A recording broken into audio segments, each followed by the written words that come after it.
हमारा first chapter जिसका नाम है बेसिक कॉन्सेप्ट्स ऑफ इकोनॉमिक्स। इसमें सबसे पहले हमने देखा था कि जो इंट्रोडक्शन पार्ट था उसमें देखा था कि ब्रांचेस ऑफ सोशल साइंस देखा था, क्योंकि इकोनॉमिक्स का एक सोशल साइंस है और सोशल साइंस का मतलब होता है जो है सब्जेक्टिव। इसका मतलब क्या है, ये ह्यूमन बिहेवियर के अनुसार बदलता रहता है। ठीक है, उसके बाद हम लोग ने कुछ इकोनॉमिक्स के बारे में देखा था। इकोनॉमिक्स जो है वो एक ग्रीक शब्द से आया है और वो ग्रीक शब्द क्या है, ओइकोनॉमस, जिसमें ओइकोस का मतलब होता है हाउस और नॉमस का मतलब होता है मैनेजमेंट करना। ठीक है, इसके बाद हमने देखा था इकोनॉमी क्या होता है। इकोनॉमी एक प्लेटफॉर्म है जहां पर लोग पैसे कमाते हैं और उसे खर्च करते हैं। ठीक है, और इकोनॉमिक्स का एक बेसिक मतलब ये होता है कि हमारी जो इच्छाएं हैं, वांट्स हैं, वो है अनलिमिटेड और उसके सामने जो रिसोर्सेस है जिनसे हम अपनी इच्छाएं पूरी कर सकते हैं वो है लिमिटेड। ठीक है, अब रिसोर्सेस हमने देखे तो दो प्रकार के होते हैं, एक होता है नेचुरल रिसोर्स, दूसरा होता है मैन मेड रिसोर्स। ठीक है, अब इकोनॉमी का मतलब क्या होता है। इकोनॉमी का मतलब होता है production and distribution of goods and services. ठीक है, वस्तुओं और सेवाओं का आप कैसे प्रोडक्शन करेंगे और उसको कैसे बांटेंगे, डिस्ट्रीब्यूट करेंगे, वो था हमारा इकोनॉमिक्स। अब चैप्टर में आते हैं। चैप्टर को हमने इस नोट्स में ना क्वेश्चन वाइज डिवाइड कर दिया। पूरा का पूरा चैप्टर क्वेश्चंस में कंप्लीट हो गया, तो आपको कोई टेंशन लेने की जरूरत नहीं है। जितनी बार आप ये वीडियो देखेंगे आपको सारे क्वेश्चंस याद हो जाएंगे। तो कोशिश करिए ज़्यादा से ज़्यादा इस वीडियो को देखें और लाइक करके अपने अटेंडेंस लगा दीजिए। वीडियो पसंद आएगा तो सब्सक्राइब जरूर करना और अपने दोस्तों के साथ जरूर शेयर करना। ठीक है, तो चलिए चैप्टर में आगे बढ़ते हैं। सबसे पहला क्वेश्चन था यहाँ पे, व्हाट इज साइंस। तो हमने साइंस का डेफिनेशन देखा था कि science is systematic body of knowledge. There are two main types of science. तो पहला साइंस का एक ब्रांच बोल सकते हैं नेचुरल साइंस और दूसरा सोशल साइंस। अब सोशल साइंस हमारे लिए इंपॉर्टेंट है क्योंकि सोशल साइंस में क्या आता है, इकोनॉमिक्स आता है। अब इसमें हमने अगला क्वेश्चन देखा था कि what is empirical nature of science. ठीक है, तो एम्पेरिकल का मतलब क्या होता है वो हम देख लेंगे यहाँ पे कि natural science is one whose laws are universally acceptable और उसकी वैलिडिटी जो है हम लेबोरेटरी में टेस्ट करते हैं। और जो नेचुरल साइंस है वो हर जगह चेंज नहीं होता है। जैसे अगर न्यूटन की लॉ की बात करें, गुरुत्वाकर्षण के नियम की बात करें, तो वो हर जगह सेम होगा, पृथ्वी के हर हिस्से पर वो सेम होगा। लेकिन इसमें इसे हम नेचुरल साइंस को हम लोग एग्जैक्ट साइंस भी कहते हैं और इसका जो अप्रोच होता है वो एम्पेरिकल अप्रोच होता है। एम्पेरिकल अप्रोच का मतलब क्या है कि आप उसको जाके लेबोरेटरी में टेस्ट कर सकते हो। इसके एग्जाम्पल क्या होंगे, मैथमेटिक्स, फिजिक्स, केमिस्ट्री, बायोलॉजी, ये सारे क्या है नेचुरल साइंस के एग्जाम्पल्स है। इसके बाद जो इंपॉर्टेंट था हमने देखा था सोशल साइंस। सोशल साइंस जिसमें हमारा इकोनॉमिक्स आता है उसको बोलते हैं एब्स्ट्रैक्ट्स और बिहेवियरल साइंस। इसमें क्या होता है, जो लोग अपने ह्यूमन बिहेवियर के हिसाब से इकोनॉमिक्स काम करती है। It is a study of some और other aspects of human behaviour. इसके एग्जाम्पल क्या हो गए, साइकोलॉजी जो मेंटल एक्सपेक्ट देखती है ह्यूमन बिहेवियर का, वो एक सोशल साइंस का पार्ट हो जाएगा। अगला क्वेश्चन था कि सोशियोलॉजी क्या होता है। छोटा सा क्वेश्चन देख लेते हैं। सोशियोलॉजी का मतलब होता है कि एक इंसान अपने आप को सोसाइटी में कैसे प्रेजेंट करता है। तो ये क्या बोले, sociology is related to the study of social expect of man as a member of society. एक सोसाइटी में बहुत लोग हैं, वहां पर एक इंसान अपने आप को कैसे प्रेजेंट करता है, कैसे रहता है, उसे हम कहेंगे सोशियोलॉजी। अब इसके बाद हमने देखा था नेचुरल साइंस और सोशल साइंस में क्या डिफरेंस है। तो कुछ पॉइंट्स यहाँ पे हमने नोट किए थे, स्टार्ट करते हैं। पहला डेफिनेशन था, तो नेचुरल साइंस का डेफिनेशन हमने लिख दिया कि इसके जो लॉज होते हैं यूनिवर्सली एक्सेप्टेबल होते हैं, इसका अप्रोच एम्पेरिकल होता है। उसी प्रकार सोशल का लिखा था कि ये ह्यूमन बिहेवियर से, ह्यूमन एक्सपेक्ट से डील करता है।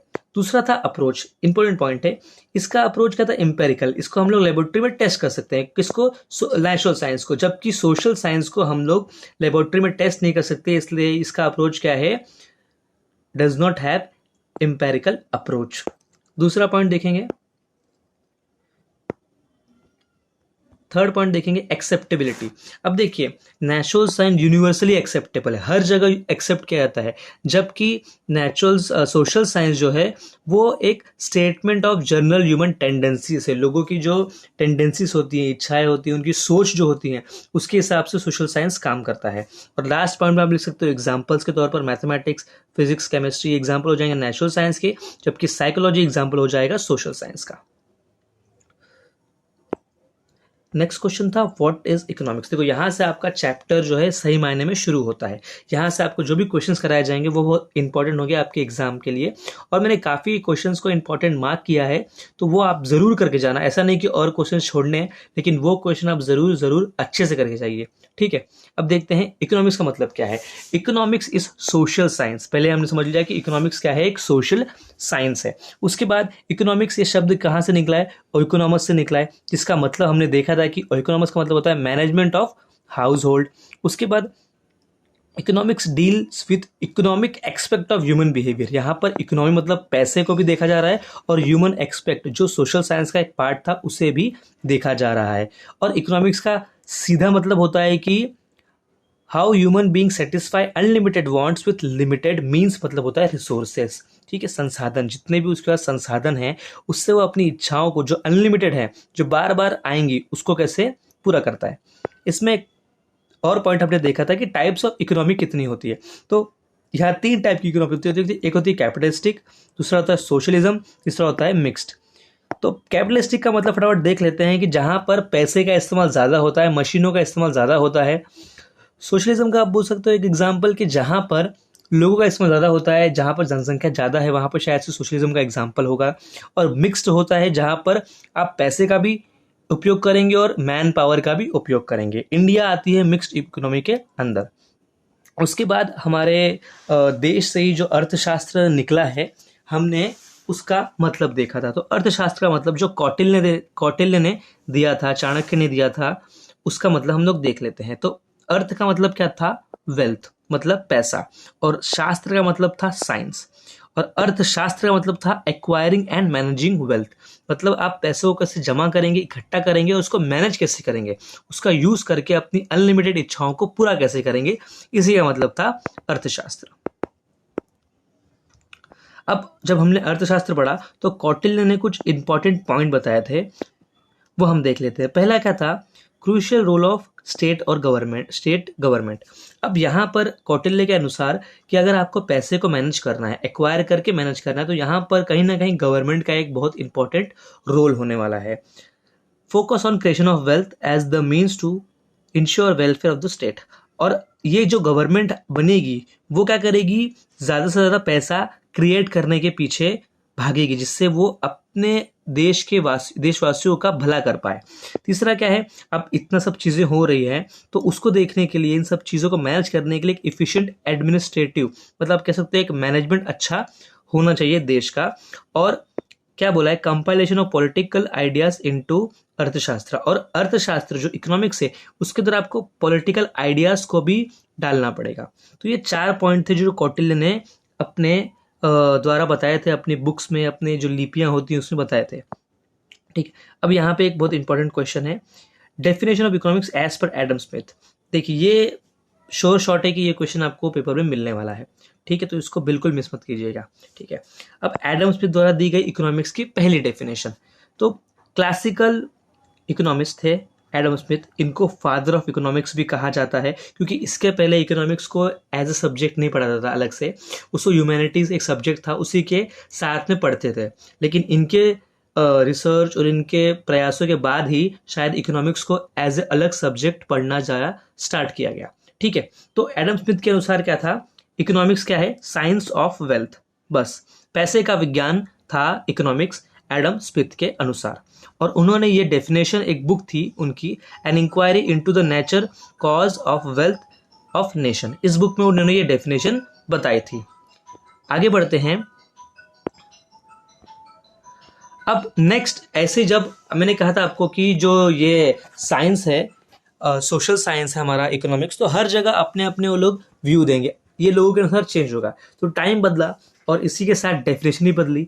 तो अगली डेफिनेशन जो आई वो आई वेलफेयर ओरिएंटेड डेफिनेशन। अब ये किसने दी, तो इसका देख लेते हैं हम लोग। ये दी हमारे neo classical economist professor Alfred Marshall. इन्हें हम लोग father of neo classical economics भी कहते हैं। ठीक है, इनके अनुसार क्या था, इनके अनुसार इकोनॉमिक्स थी स्टडी ऑफ मैनकाइंड। अब यहाँ पर इन्होंने वेलफेयर मतलब लोगों की भलाई को यहाँ पर जोड़ दिया। यहाँ पर उन्होंने बस ये नहीं बोला कि बस पैसे की बात होगी, यहाँ पर बात होने वाली है लोगों की। ठीक है, study of Mankind in the ordinary business of life. It examines the part of individual social action which is closely connected with the attainment and use of material requisites of well-being। requisites का मतलब होता है important चीजें, needs होती हैं। ठीक है, तो यहाँ पर बोला गया है कि जो इंसान है उसकी इच्छाएं देखी जाएंगी और वो कैसे आसपास की चीज़ों को यूज करके अपनी ज़रूरतों को, अपनी इच्छाओं को पूरा करता है। तो यहाँ पर कहीं ना कहीं एक ह्यूमन काइंड, मैन काइंड की बात की गई है। अगला, एल्फ्रेड मार्शल की डेफिनेशन से कौन कौन से पॉइंट्स हमको मिलते हैं। पहला पॉइंट हमको मिलता है कि यहाँ पर एक ऑर्डिनरी मैन की बात हो रही है, जबकि एडम स्मिथ जो फादर ऑफ इकोनॉमिक्स हैं उनकी डेफिनेशन में हम लोग इकोनॉमिक मैन की बात कर रहे हैं। हम बस वहाँ पैसे पे ध्यान दे रहे हैं, जबकि यहाँ पर ऑर्डिनरी मैन, एक साधारण इंसान के बारे में बात की गई है जो एक सोसाइटी में रहता है, जो सोशियोलॉजी को फॉलो करता है। दूसरा क्या बोला है, बिहेवियरल साइंस। यहाँ पर क्या बोला है कि एक बिहेवियर, इंसान के बिहेवियर को समझा जाएगा, इंसान की सोच को समझा जाएगा, उसे कहते हैं इकोनॉमिक्स। दूसरा क्या है, मटेरियल वेलफेयर। मटेरियल वेलफेयर का मतलब क्या होता है कि आपके पास अच्छी घर हो जाए, गाड़ी हो जाए, ठीक है, आपके पास अच्छे कपड़े हो पहनने को, आपके बच्चे अच्छे स्कूल में पढ़े। ठीक है, तो ये सारी चीज़ें होती है मटेरियल वेलफेयर। तो वहाँ पर इसकी बात की गई है। इसके बाद लास्ट में क्या क्या कहा गया है कि economics is not simply a study of wealth. Economics पर पैसे तक सीमित नहीं है, इसके अलावा भी इकोनॉमिक्स में बहुत सारी चीज़ें आती हैं। इसके बाद एक और डेफिनेशन आई, scarcity oriented definition of economics. ठीक है, ये दी थी रॉबिन्स ने अपनी book an essay on the nature and significance of economic science. The definition defined by Robbins is economics is a science which study human behaviour as relation between ends and scarce means. Ends का मतलब होता है wants और scares का मतलब होता है resources. तो ये सिंपली इकोनॉमिक्स की डेफिनेशन क्या दी कि इकोनॉमिक्स का मतलब होता है कि इंसान अपनी इच्छाओं को लिमिटेड रिसोर्सेज के साथ कैसे पूरा कर सकता है, उसके बैलेंस को ही हम लोग क्या बोलेंगे, इकोनॉमिक्स बोलेंगे। और यही सबसे सटीक डेफिनेशन मानी जा सकती है इकोनॉमिक्स की। लेकिन आपको तीनों डेफिनेशन बहुत ही इंपॉर्टेंट है, तीनों में से कौन सा भी डेफिनेशन आपके एग्जाम में आ सकता है। ठीक है, अगला क्या था कि रॉबिन्स के डेफिनेशन में हमको कौन कौन से इंपॉर्टेंट पॉइंट देखने को मिले। तो पहला पॉइंट था वॉन्ट्स एंड्स आर लिमिटेड। मतलब वॉन्ट्स का मतलब जो एंड्स आ रहे हैं वो अनलिमिटेड है, सॉरी अनलिमिटेड है। और वॉन्ट्स ऐसी चीज है जो बार बार जागृत होगी। ठीक है, आगे हम पढ़ेंगे वॉन्ट्स के कितने टाइप्स होते हैं, बट वॉन्ट्स क्या है, अनलिमिटेड है। Means are comparatively limited. Means मतलब क्या, रिसोर्सेज, संसाधन जिसका यूज करके आप अपनी इच्छाओं को पूरा करेंगे, वो क्या है, लिमिटेड है। उसके बाद wants are gradable on the basis of priority. Gradable का मतलब होता है आप ग्रेड दोगे, आप ना अपने बोलते हैं ना इच्छाओं को ग्रेड दोगे। पहले नंबर पे मैं ये पूरा करूंगा, दूसरे नंबर पे ये पूरा करूंगा, तीसरे नंबर पे ये पूरा करूंगा, ऐसे। ठीक है, अब अपनी प्राथमिकता के अनुसार उसको ग्रेड देंगे। और लास्ट में क्या था, मीन्स हैव अल्टरनेटिव यूज। जो संसाधन है उसका बस एक यूज नहीं है, उसको कई तरीके से यूज किया जा सकता है डिफरेंट वांट्स को पूरा करने के लिए। अगला था question, what is micro economics. ठीक है, तो माइक्रो इकोनॉमिक्स इंपॉर्टेंट क्वेश्चन है। अब यहां पर पहले इकोनॉमिक्स को दो पार्ट में बांटा गया है। पहला पार्ट है माइक्रो इकोनॉमिक्स, दूसरा है मैक्रो। ठीक है, माइक्रो इकोनॉमिक्स ये शब्द कहां से निकला है, मैक्रो से, और मैक्रो इकोनॉमिक्स कहां से निकला है, मैक्रो से। आई और ए का ही अंतर है बस। ठीक है, अब माइक्रो का मतलब होता है छोटा, ठीक है, स्मॉल, छोटा। Micro economics deals with the behaviour of individual variable such as household workers, firm, industry et cetera. अब जो माइक्रो इकोनॉमिक्स है वो एक इंसान की बात करता है या फिर एक इंडस्ट्री की बात करता है, ये पूरी दुनिया या पूरी देश की बात नहीं करता है। और माइक्रो इकोनॉमिक्स की डेफिनेशन अगर देखा जाए तो a study of particular firms, particular household, individual prices, wages, income, individual industries, particular commodities. एक एक ही चीज को आप पकड़ के उसकी स्टडी करेंगे ना तो उसको हम लोग क्या बोलेंगे, माइक्रो इकोनॉमिक्स बोलेंगे। ठीक है, अब यहां से शुरू होता है आपके माइक्रो इकोनॉमिक्स के बेसिक कॉन्सेप्ट्स। पहला उसमें आता है वांट, इच्छा सबसे पहली माइक्रो इकोनॉमिक्स की कॉन्सेप्ट है, क्योंकि इच्छा से ही रिसोर्सेज की खोज शुरू होगी, और रिसोर्सेज तब हमको मालूम पड़ेगी इच्छा अनलिमिटेड होने के वजह से रिसोर्सेज लिमिटेड है, और उसी लिमिटेड रिसोर्सेज में हमको हमारी इच्छाओं को पूरा करना है, और उसी से पूरा का पूरा इकोनॉमिक्स शुरू होगा। तो स्टार्ट करते हैं वांट। तो वांट दिखने में इजी लगता है, लेकिन इकोनॉमिक्स में इसका मतलब थोड़ा अलग होता है। Wants can be referred to as need. हम कह सकते हैं कि हमारी ज़रूरत हमारी इच्छा है, लेकिन in economics want denotes a feeling of lack of satisfaction. Satisfaction का मतलब कहता है संतुष्टि। तो इकोनॉमिक्स में हम क्या बोलते हैं, वांट का मतलब क्या है कि आपको संतुष्टि नहीं मिली, बिल्कुल आपने कोई चीज़ की और आपको उसे संतुष्टि नहीं मिली, तो आपकी अगली इच्छा उत्पन्न हो गई। ठीक है,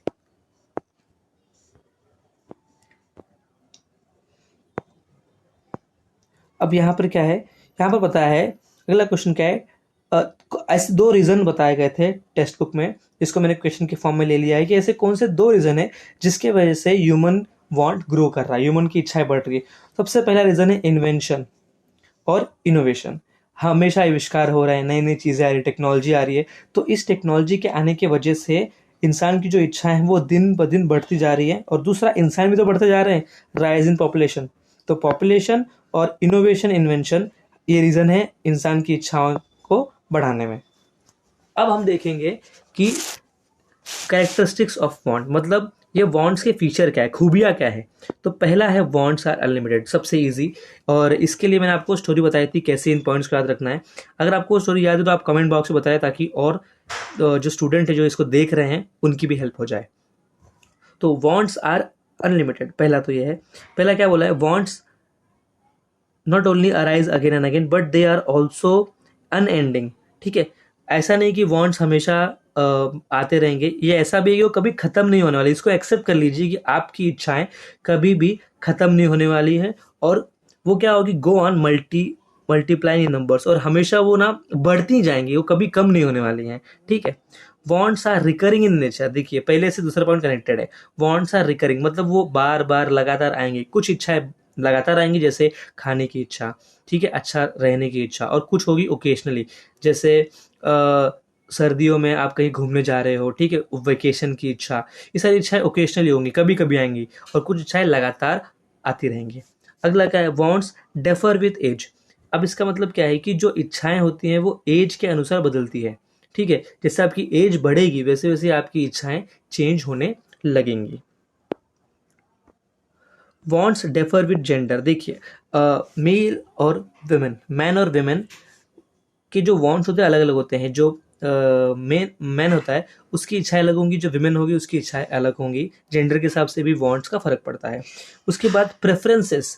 प्रेफरेंसेस मतलब होता है आप किसको प्राथमिकता दे रहे हो। ठीक है, तो अगर आपकी कोई हॉबी है, आपका कोई अलग टेस्ट है, आपका कोई प्रेफरेंस है, तो आपकी इच्छाएं अलग होंगी। दूसरा कोई उसकी जो हॉबी है, उसका जो पॉइंट ऑफ व्यू है, उसको कोई और चीज़ पसंद है, तो उसकी इच्छाएं अलग होंगी, जाहिर सी बात है।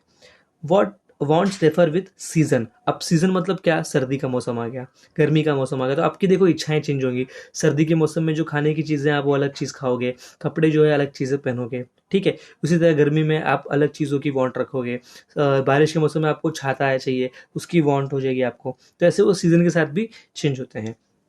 और लास्ट पॉइंट है wants defer with culture. Culture मतलब क्या होती है कि हमारी संस्कृति है। जैसे अगर पूरी इंडिया की बात की जाए तो इंडिया में बहुत प्रकार की संस्कृतियां हैं। तो हर संस्कृति, जैसे महाराष्ट्र में है तो आपकी इच्छाएं अलग होंगी, आप कोलकाता जाएंगे वहाँ पे आपकी इच्छाएं अलग होंगी, आप कश्मीर जाएंगे तो आपकी इच्छाएं अलग होंगी। तो हर जगह जगह जो लोग रहते हैं उनके कल्चर के हिसाब से, उनके खाने का ढंग, उनके ड्रेसिंग स्टाइल, सारी चीज़ें अलग अलग होती रहती हैं। अब यहाँ पर वॉन्ट्स को क्लासीफाई भी किया गया है, बांटा गया है। हमने पहले देखा कि वॉन्ट्स के फीचर्स क्या है, ठीक है, वॉन्ट्स के खूबियाँ क्या हैं। अब हम देखेंगे वॉन्ट्स को बांटा गया है, ठीक है। अब कैसे बांटा गया है, तो पहले वॉन्ट्स को बांटा गया है इकोनॉमिक और नॉन इकोनॉमिक वॉन्ट में, दूसरा है इंडिविजुअल वॉन्ट और कलेक्टिव वॉन्ट, एक ग्रुप के वॉन्ट में, तीसरा है नेसेसरी कंफर्ट और लग्जरी। तो एक एक करके देखते हैं सबको। अब इकोनॉमिक वांट और नॉन इकोनॉमिक वांट क्या होता है। इकोनॉमिक वांट्स वो होते हैं जिनमें मॉनेटरी ट्रांजैक्शन इन्वॉल्व होता है, पैसे का ट्रांजैक्शन इन्वॉल्व होता है, आपको वहां पर पे करना पड़ेगा एक प्राइस अपने इकोनॉमिक वांट को पूरा करने के लिए। और नॉन इकोनॉमिक वांट क्या होता है, जहां पर आपको कोई पेमेंट पैसे में नहीं करना है अपनी उस इच्छा को पूरा करके। एग्जाम्पल क्या होगा इकोनॉमिक वांट का, फूड, खाना खाना है आपको, मेडिसिन चाहिए आपको, तो आपको पैसे देने पड़ेंगे और आपको मिल जाएगी। और नॉन इकोनॉमिक वांट क्या होगा, हवा, सूरज की रोशनी, इसके लिए आपको पैसे देने नहीं पड़ते, लेकिन आपकी इच्छा तो है, वो नहीं मिलेगा आपको तो आप रह नहीं पाएंगे, ठीक है। अगला individual wants and collective wants. देखिए वांट्स एक पर्सन की भी हो सकती है और कलेक्टिव भी हो सकती है, ग्रुप की भी हो सकती है, ठीक है। अब यहाँ पर क्या बोला है, इंडिविजुअल वांट क्या है, सेटिस्फाई द इंडिविजुअल लेवल, मतलब इंडिविजुअल लेवल पर एक इंसान की इच्छा पूरी हो जाएगी। जैसे आपको कोई डॉक्टर यूजिंग स्टेथोस्कोप, डॉक्टर जो अपना गले में वो यूज करते हैं स्टेथोस्कोप, उससे एक जन की इच्छा पूरी हो जाएगी। या फिर आप कोई कोट पहनते हैं तो आप अपनी इच्छा पूरी कर लेंगे। कलेक्टिव वांट्स का मतलब क्या होता है कि यहाँ पर ग्रुप ऑफ पीपल, एक साथ ना कई लोगों की इच्छाएं जो पूरी होती है। जैसे ट्रैवलिंग बाय ट्रेन, अब एक ट्रेन बनाया तो ट्रेन में बस आपकी इच्छा नहीं पूरी होगी, आपके साथ सफर करने वाले हजारों लोगों की इच्छा एक साथ पूरी होगी, ठीक है। और लास्ट क्लासिफिकेशन था नेसेसिटी, कंफर्ट एंड लग्जरी। तीन में इसको डिवाइड किया गया है। नेसेसिटी का मतलब क्या होता है, basic need, food, clothing, shelter, ठीक है। हेल्थ है, एजुकेशन भी बेसिक नेसेसिटी में आ चुका है। कंफर्टेबल क्या है, जिससे आपकी लाइफ थोड़ी कंफर्टेबल हो जाएगी, आपको ज़्यादा एफर्ट नहीं मारना पड़ेगा। जैसे वॉशिंग मशीन की वांट हो जाएगी, जिससे आपकी लाइफ कंफर्टेबल हो जाएगी, आपको हाथ से कपड़े धोने नहीं पड़ेंगे, आपका समय बचेगा। और लास्ट मतलब लग्जरी। लग्जरी का मतलब क्या होता है, आपको इंजॉय करना है, आपने बहुत पैसा कमा लिया है, आप कंफर्टेबल से ऊपर चले गए हो, आप अभी लग्जरी इंजॉय करने जा रहे हो, तो उसमें क्या होगा, एसी आ जाएगा, आपके घर में बहुत अच्छा फर्नीचर है, आपके पास अच्छा टेक्नोलॉजी है, ये सारी चीज़ें कहाँ आ जाएंगी, लग्जरी आइटम में आ जाएंगी, ठीक है। अगला हमने देखा था गुड्स और सर्विसेज के बारे में। तो गुड्स का मतलब क्या होता है कि anything that satisfy human wants in terms, it is termed as goods. और इसका एक मटेरियल एग्जिस्टेंस होता है, आप इसको छू सकते हो, ठीक है। गुड्स को आप छू सकते हो जिससे आपकी इच्छाएं पूरी होंगी। फॉर एग्जाम्पल एक पेंसिल है, उसको आप छू सकते हो, लिख सकते हो, आपकी इच्छा लिखने की है। दूसरा सर्विसेज, सर्विसेज भी इंसान की इच्छा पूरी करती है, लेकिन ये मटेरियल एग्जिस्टेंस नहीं होता। फॉर एग्जाम्पल टीचिंग, टीचिंग को आप छू नहीं सकते, ठीक है, लेकिन आपकी इच्छा उससे जरूर पूरी होंगी, ठीक है। अब अगला हमने देखा था, बहुत इंपॉर्टेंट क्वेश्चन है ये है यूटिलिटी। अभी यूटिलिटी बोलते ही मैंने आपको एग्जांपल दिया था, वो एग्जांपल अगर आपको याद है आप जरूर कमेंट करके बताइए, ठीक है। अब यूटिलिटी का मतलब क्या होता है, capacity of a commodity to satisfy human want. मतलब एक पेंसिल है, समझ लीजिए एक पेंसिल, अगर नई पेंसिल है तो वो पूरी नई पेंसिल जब तक खत्म नहीं होगी तब तक उसमें वो पावर रहेगी, वो कैपेसिटी रहेगी कि वो आपके लिखने की इच्छा को पूरी कर सके। जैसे वो पेन खत्म हो जाएगी या पेंसिल खत्म हो जाएगी, आपकी वो इच्छा खत्म हो जाएगी, क्योंकि वो अब एग्जिस्ट नहीं करता, वो खत्म हो चुका है। तो एक किसी चीज में कितनी कैपेसिटी है वो आपकी इच्छा पूरी करने का, उसे हम कहेंगे यूटिलिटी, ठीक है। It can also be defined as want satisfaction power of a commodity is called utility.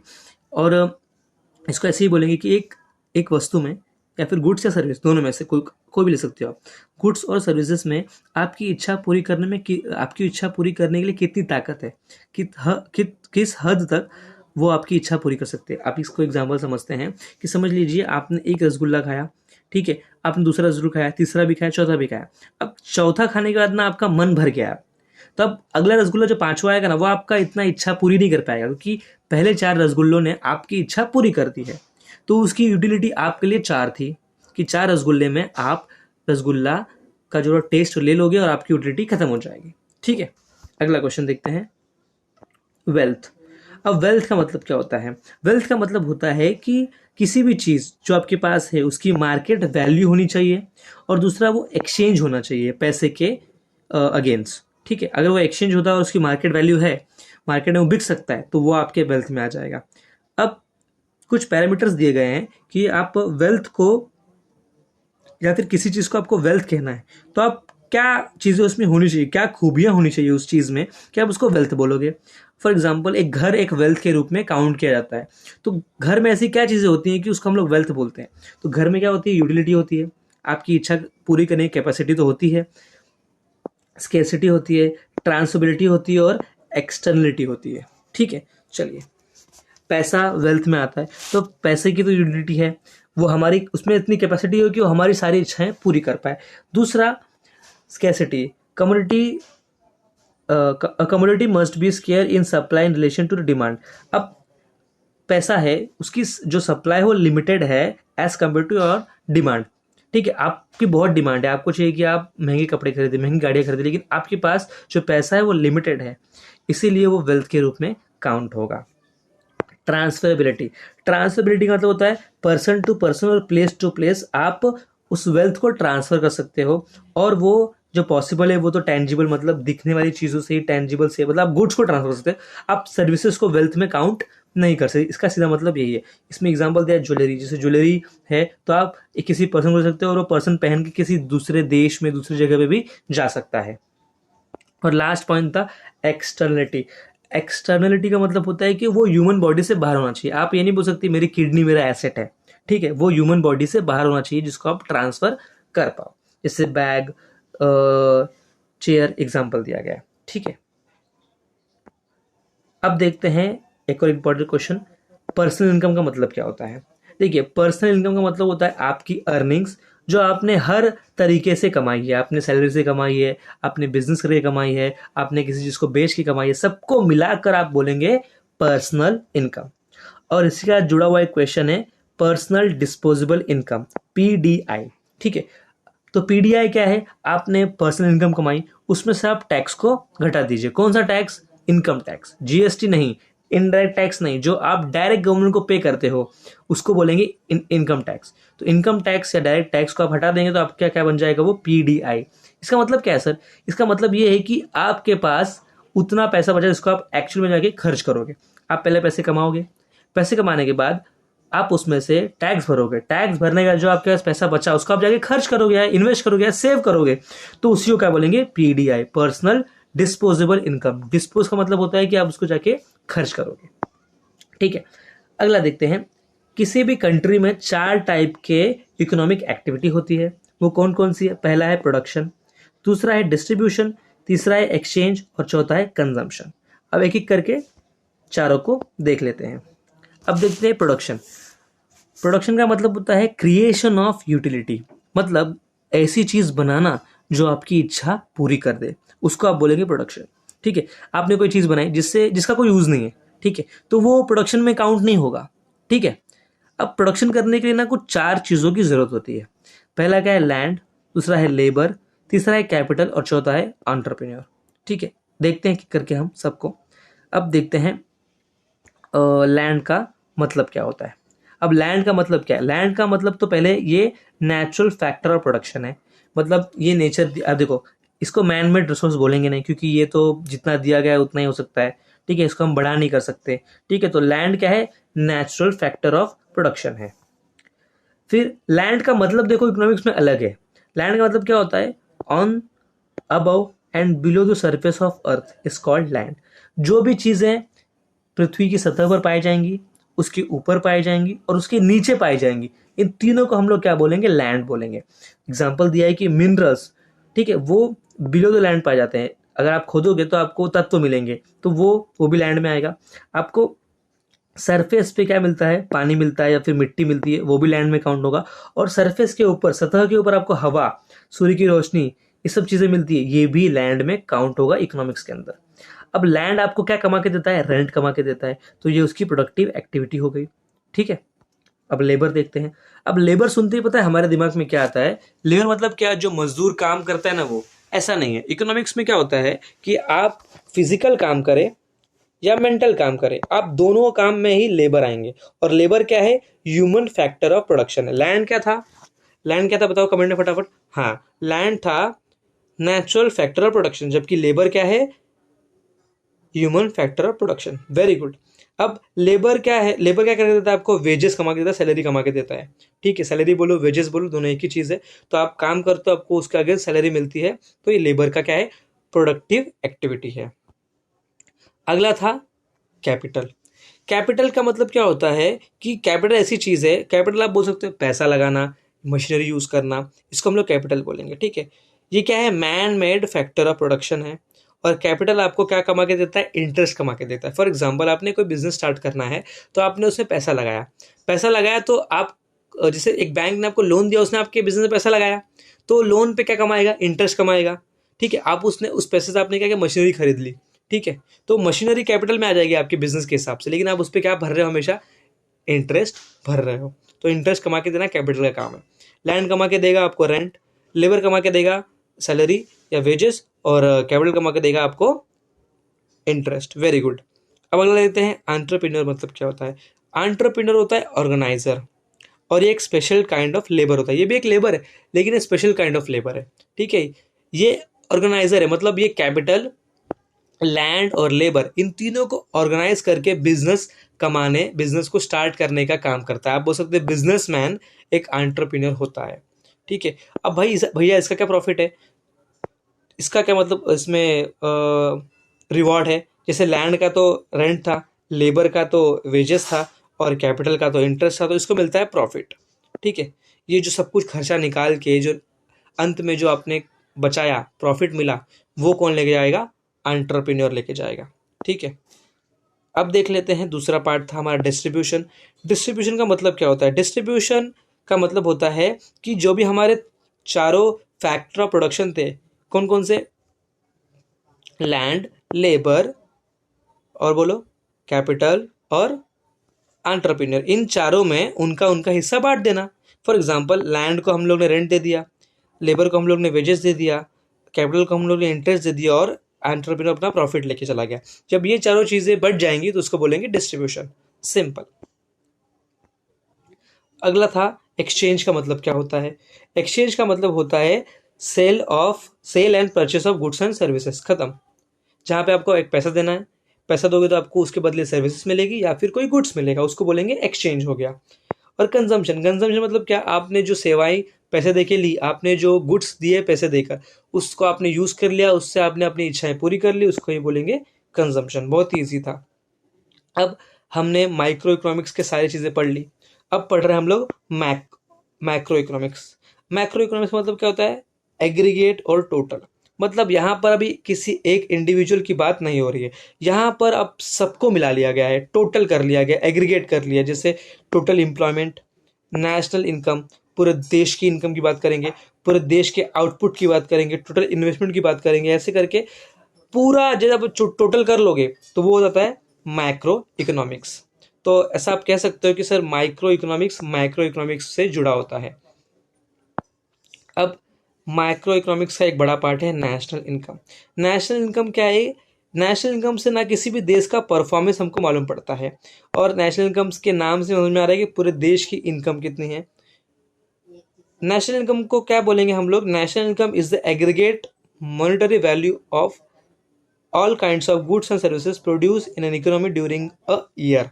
मतलब कि एक साल में आपके देश में जितने गुड्स और सर्विसेज पैदा हुए हैं, वो कितने में बिक रहे हैं, या फिर उनका मॉनेटरी वैल्यू, उनका दाम कितना है एक साल में, उसे क्या करेंगे हम लोग, नेशनल इनकम बोलेंगे, ठीक है। National income measure value of commodities and services turn out during a given period of time without duplication. अब नेशनल इनकम में ऐसा नहीं कि आप दो बार चीज़ों को काउंट कर लो, आपको एक ही बार चीज़ों को काउंट करना है, और आपको ये देखना है कि एक जो कंट्री है उसमें पूरे साल में कितने गुड्स और सर्विसेज प्रोड्यूस हुए, और उसका मॉनेटरी वैल्यू कितना है। अब देख लेते हैं सेविंग्स का मतलब क्या होता है। देखिए, आपने पैसा कमाया, आपने कुछ खर्च किया, कुछ खर्च करने के बाद आपके पास जो बच गया उसको क्या बोलेंगे, सेविंग्स बोलेंगे। और सेविंग्स का हम लोग क्या करते हैं, set aside to satisfy the future needs. हमको क्या लगता है कि शायद से ना आगे जाकर कोई बीमार पड़ गया, ठीक है, तो बहुत सारा पैसा खर्चा हो सकता है, तो उसके लिए कुछ सेव किया जाए, ठीक है, एजुकेशन के लिए सेव किया जाए, शादी के लिए सेव किया जाए, ठीक है। ऐसे हम लोग क्या करते हैं, सेव करते हैं। अब सेविंग से ही एक नया जुड़ा हुआ टर्म है इन्वेस्टमेंट, ठीक है। तो हम क्या करते हैं, हमने सेव किया, सेव करने के बाद हमने क्या किया, हमने सोचा कि हम लोग को इससे रिटर्न भी चाहिए। अब बैंक में रखेंगे तो बैंक से बहुत कम रिटर्न मिलता है, तो हम क्या करते हैं, इससे कैपिटल एसेट खरीद लेते हैं थ्रू मोबिलाइजेशन ऑफ सेविंग्स। मतलब हमने क्या किया, पैसे को जो अपने हम लोग ने हार्ड मनी बचा के रखा था उससे हम लोग ने कुछ ऐसा खरीद लिया जिससे हम लोग को और पैसे मिलते हैं। फॉर एग्जाम्पल, आपने पैसे सेव करके एक नया घर खरीद लिया और उसको रेंट पे रख दिया, तो आपको रेंट मिल रहा है, ठीक है, तो उसको क्या बोलेंगे? इन्वेस्टमेंट बोलेंगे। आपने क्या किया? पैसे जमा किया, उसको आपने एक स्टॉक में इन्वेस्ट कर दिया और आपको स्टॉक बेच के पैसे मिले, तो वो भी क्या हो जाएगा? इन्वेस्टमेंट हो जाएगा, ठीक है। अगला था यहाँ पर ट्रेड साइकिल। चैप्टर देखिए खत्म होने वाला है, बने रहिए चैप्टर में और कंप्लीट आज करके हम लोग इसको कर देते हैं, ठीक है। ट्रेड साइकिल क्या होता है? ट्रेड साइकिल का मतलब होता है फ्लक्चुएशन इन बिजनेस। बिजनेस कभी ऊपर जाएगा, कभी नीचे जाएगा, कभी ऊपर जाएगा, कभी नीचे जाएगा, इसको ही बोलेंगे ट्रेड साइकिल। एक सर्कल की तरह है, ऐसा नहीं कि हमेशा आपका बिजनेस ग्रो करता रहेगा, कभी ना कभी नीचे भी जाएगा, कभी ऊपर भी जाएगा। अब ट्रेड साइकिल के तो इंपॉर्टेंट चीज़ें हैं इन्फ्लेशन और डिप्रेशन। इन्फ्लेशन का मतलब होता है कि जनरल प्राइस लेवल बढ़ गया, सभी चीज़ों का प्राइस बढ़ रहा है, ठीक है, उसको क्या बोलेंगे? इन्फ्लेशन, महंगाई। डिप्रेशन का मतलब बोलेंगे मंदी, मतलब धंधा ही नहीं है, सब चीज़ों का प्राइस गिर रहा है, इकोनॉमी में कोई नया चीज़ प्रोड्यूस नहीं हो रहा है, लोग पैसा खर्चा कर नहीं रहे हैं, ठीक है। अब अगला पॉइंट है इकोनॉमिक ग्रोथ। अब देखिए इकोनॉमिक ग्रोथ और इकोनॉमिक डेवलपमेंट, इसके ऊपर आपको पॉइंट्स लिखने हैं कि वो कैसे आप कंप्लीट करेंगे। तो आप देख सकते हो कि यहाँ पर दोनों पॉइंट तो कवर किए गए हैं, इकोनॉमिक ग्रोथ और इकोनॉमिक डेवलपमेंट। इस आपका ना आपके टेक्स्ट बुक में यहाँ पर टेक्स्ट बुक होगी, तो उसमें आपको ना इसके दोनों के डिस्टिंग्विश दिए गए हैं, जो ये बहुत ही इंपॉर्टेंट है। मैं आपको दिखा देता हूँ यहाँ पर। हाँ, ये देखिए, ये देखिए, तो ये आपको 6 पॉइंट दिए गए हैं जिसको एक्सप्लेन किया गया है कि इकोनॉमिक ग्रोथ क्या होता है, इकोनॉमिक डेवलपमेंट क्या होता है। एक बार हम भी देख लेते हैं। हाँ, इकोनॉमिक ग्रोथ क्या है? क्वांटिटेटिव डायमेंशन है, मतलब क्या? ये क्वांटिटी में डील करेगा, कितना प्रोडक्शन हुआ, नंबर में डील करेगा, ठीक है, नंबर कितना है। और ये रियल नेशनल इनकम को जोड़ता है। मतलब क्या? इकोनॉमिक ग्रोथ का मतलब क्या है कि आपके इकोनॉमी कितनी ग्रोथ कर रही है, आपके यहाँ के लोग कितना पैसा कमा रहे हैं, ठीक है। इकोनॉमिक ग्रोथ कोई वन टाइम प्रोसेस नहीं कि अरे हाँ 2 दिन में हो गया, 10 दिन में हो गया। टाइम लगता है, सालों साल लगते हैं इकोनॉमिक ग्रोथ करने में, ठीक है, क्योंकि प्रोडक्शन होगा, प्रोडक्शन से नेशनल इनकम बढ़ेगा, लोगों को रोजगार मिलेगा, ऐसे धीरे धीरे करके नेशनल इनकम बढ़ती है, उससे इकोनॉमिक ग्रोथ होती है। अब इकोनॉमिक ग्रोथ से बड़ा है इकोनॉमिक डेवलपमेंट। छोटे छोटे इकोनॉमिक ग्रोथ को मिलाकर ही इकोनॉमिक डेवलपमेंट होता है, ठीक है। अब this is wider concept which has a qualitative dimension. यहाँ पर क्वालिटी पे ध्यान दिया जाएगा, लोगों के बारे में देखा जाएगा। इकोनॉमिक ग्रोथ में क्या है? पैसा पैसा पैसा। इकोनॉमिक डेवलपमेंट क्या है? पैसा प्लस लोगों का स्टैंडर्ड ऑफ लिविंग, वो लोग जी कैसे रहे हैं, किस प्रकार की वो लोग एजुकेशन ले रहे हैं, कैसे कपड़े पहनते हैं, ठीक है। ये सारी चीज़ें किस में आ जाएंगी? इकोनॉमिक डेवलपमेंट में आ जाएगी। यहाँ पर लिखा है कि economic development implies economic growth plus progressive changes in certain important variables which determines well-being of the people, जैसे एजुकेशन, हेल्थ, उसमें बढ़ोतरी हुई कि नहीं, ठीक है, इंफ्रास्ट्रक्चर बढ़ोतरी हुई कि नहीं। अब इनमें डिफरेंस क्या है वो देख लेते हैं। पहला तो डेफिनेशन है, दूसरा हमने पढ़ा कि क्वांटिटेटिव क्वालिटेटिव, ये भी हमने पढ़ लिया। इसके बाद देखा economic growth is possible without economic development. देखिए इकोनॉमिक ग्रोथ छोटा चीज़ है, वो तो हो जाएगा अकेले, लेकिन अगर एक आपको इकोनॉमिक डेवलपमेंट करना है तो आपको इकोनॉमिक ग्रोथ की ज़रूरत ज़रूर पड़ने वाली है। तीसरा, इकोनॉमिक ग्रोथ क्या है? यूनिडायमेंशनल है, एक ही चीज़ के बारे में बात करता है, पैसा। अगर आपके कंट्री में किसी साल में बहुत पैसा आ गया, इसका मतलब क्या? आपका इकोनॉमिक ग्रो हो गया। इकोनॉमिक डेवलपमेंट मल्टी डायमेंशनल है, ये पैसा भी देखता है प्लस लोगों का कैसा स्टैंडर्ड ऑफ लिविंग बढ़ रहा है वो भी देखता है, ठीक है। Economic growth is spontaneous and reversible, economic development is deliberate and irreversible. देखिए इकोनॉमिक ग्रोथ शायद से कम समय ले, और वो अगर ग्रोथ हुआ है तो वो वापस ग्रोथ खराब भी हो सकती है। जैसे अपना कोविड आ गया, तो कोविड की वजह से इकोनॉमिक ग्रोथ में बहुत प्रभाव पड़ा। लेकिन यहीं अगर देखा जाए इकोनॉमिक डेवलपमेंट, तो इकोनॉमिक डेवलपमेंट को पीछे करना, मतलब उसको रिवर्स करना बहुत ही मुश्किल है, मतलब इम्पॉसिबल है। इसको ऐसे समझते हैं कि 1947 में जब हमारा देश आज़ाद हुआ था और आज का जो समय है, हमारा इकोनॉमी बहुत डेवलप करके आया। अब देखिए कुछ भी हो, ठीक है, unless and until world war हो जाए, उसके अलावा कुछ भी होगा ना, तो हम कोई भी कोविड आ जाए, कोई भी बीमारी आ जाए, हम 1947 के टाइम जैसा हमारा हालत था वैसे तो कभी होने वाला नहीं है, क्योंकि वो इकोनॉमिक डेवलपमेंट के थ्रू आया है, ठीक है। और यहाँ पे देख लेते economic growth is measured in terms of national income and per capita income. बोला ना, इनकम की बात होगी कि एक इंसान कितना कमाता है, जबकि इकोनॉमिक डेवलपमेंट में हम लोग एग्रीकल्चर की बात करेंगे, प्रोडक्टिविटी की बात करेंगे, इंडस्ट्री की बात करेंगे, ठीक है, क्वालिटी ऑफ ह्यूमन लाइफ की बात करेंगे, ठीक है। तो ये आपका पूरा चैप्टर था बेसिक कॉन्सेप्ट्स ऑफ इकोनॉमिक्स। ठीक है, नेक्स्ट लेक्चर का वीडियो भी जल्दी आ जाएगा। वीडियो पसंद आएगा तो वीडियो को लाइक ज़रूर कर देना, चैनल को सब्सक्राइब ज़रूर कर लेना, ऐसी वीडियो आते रहेंगे आपको लेकर हम, और दोस्तों के साथ शेयर ज़रूर करना क्योंकि शायद से उनका भी कुछ फ़ायदा हो जाए। Thank you so much.